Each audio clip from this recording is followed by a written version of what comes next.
Hi friend, இன்றைக்கி வந்து evening வந்து காலையிலேருந்து மாவு அரைச்சிட்டாங்க. அரைச்சி வச்சேன். சரி 6 மணிக்கு எடுக்கணும், 8 மணி நேரம் ஊறினால 6 மணிக்கு எடுக்கணும். 6 மணிக்கு எடுக்கலான்ட்டு சரி 6 மணிக்கு மறந்துட்டேன். சரி பிளாக் டீ போட்டு குடிச்சிட்டு எடுத்து ஃப்ரிட்ஜில் வச்சிடலாம். மூடி திறந்தால் மூடி ஓப்பன் ஆகிருக்கு. ஃபுல்லாக ஓப்பன் ஆகிட்டு மேலே வரைக்கும் கொஞ்சம் விட்டால் ஃபுல்லாக மாவெல்லாம் கீழெல்லாம் கொட்டியிருக்கும். அந்த மாதிரி ஆயிடுச்சு. அப்புறமா இன்னொரு கிண்ணம் எடுத்து அந்த கிண்ணத்துலையும் போட்டு அப்புறமா மாவு ஃபுல்லாக இருக்குல்ல, கலக்கனா ஃபுல்லாக கீழே கொட்டிவிடும். மாவு ஃபுல்லாக கீழே கொட்டிவிடும். அதனால் நான் மாவு எடுத்து கலக்கி இது பண்ணுறேன். ஃபுல்லாக பக்கெட்டு ஃபுல்லாகிடுச்சு. எப்போவுமே அந்த மாதிரி ஆகாது. ஆனால் நல்லா புளிச்சிடுச்சு மாவு. பாருங்கள், போட்டு நல்லா கலந்தால் தான் மாவு இட்லி வந்து நல்லா புசு புசுன்னு வரும். தோசையும் சாப்பிட்டா வரும். இருக்கிற மாவும் எடுத்து கொட்டிட்டு அந்த வேறு டேக்ஷாவில் படிச்சிருந்தால அந்த மாவும் எடுத்து கொட்டி கலக்கிறேன். அதுவும் கொஞ்சம் உளுந்து அது எல்லாமே இருக்கும்ல, மேலோட்டமாக மாவாக எடுத்து கொட்டுறேன் நான். அதுவும் கொஞ்சம் இதுவாக இருக்கும்னு சொல்லிவிட்டு அதுவும் போட்டு நல்லா கலக்கணும். நல்ல மாவு எப்படி கையே வைக்காதீங்க. கை வச்சிங்கன்னா ஒரு 4 நாள் வைக்கிற மாவு கூட 2 நாளில் காலி பண்ணுற மாதிரி இருக்கும். கை வச்சிங்கன்னா புளிச்சிடும் மாவு. அதனால் நான் கையே வைக்க மாட்டேன். நடுவில் வேற என் பையன் வேற கூப்பிட்டுக்கிட்டே இருக்கான், அம்மா அது எடுத்து கொடு இது எடுத்து கொடுன்ட்டு. அவங்ககிட்ட பேசிக்கிட்டே உங்ககிட்ட நான் மாவை இது பண்ணுறேன். இப்படி தாங்க கலக்கணும். நல்லா கலக்குனீங்கன்னா நல்லா இட்லி வந்து சாஃப்டாக வரும். நான் சொல்கிறது கரெக்டாக இல்லையான்னு தெரியல. எனக்கு வந்து நான் இந்த மாதிரி தான் செய்வேன். நல்லா உப்பு போட்டு தான் நான் பிசைஞ்சு வைப்பேன். அதனால் வந்து எனக்கு இதே பழக்கமாயிடுச்சு.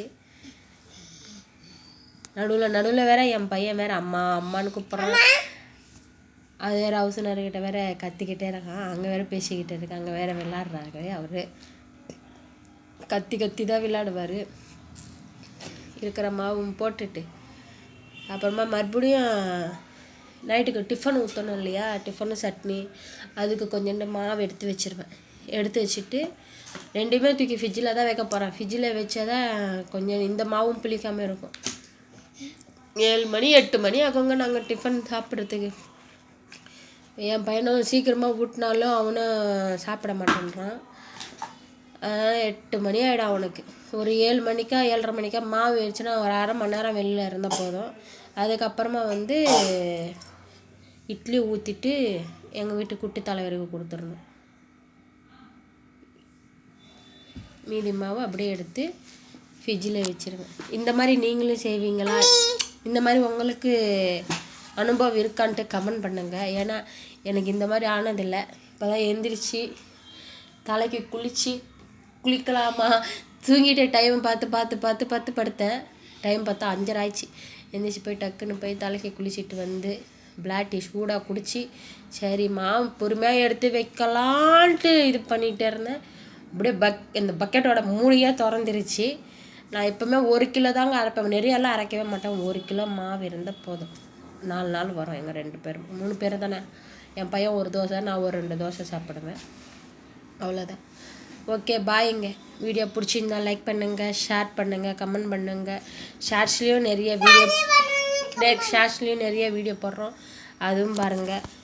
பார்த்துட்டு கமெண்ட் பண்ணுங்கள். என் பையன் பாய் சொல்லுவான். பாய் சொல்லு. கோச்சிக்கிட்டாங்க. ஓகே பாய்ங்க. பாய்.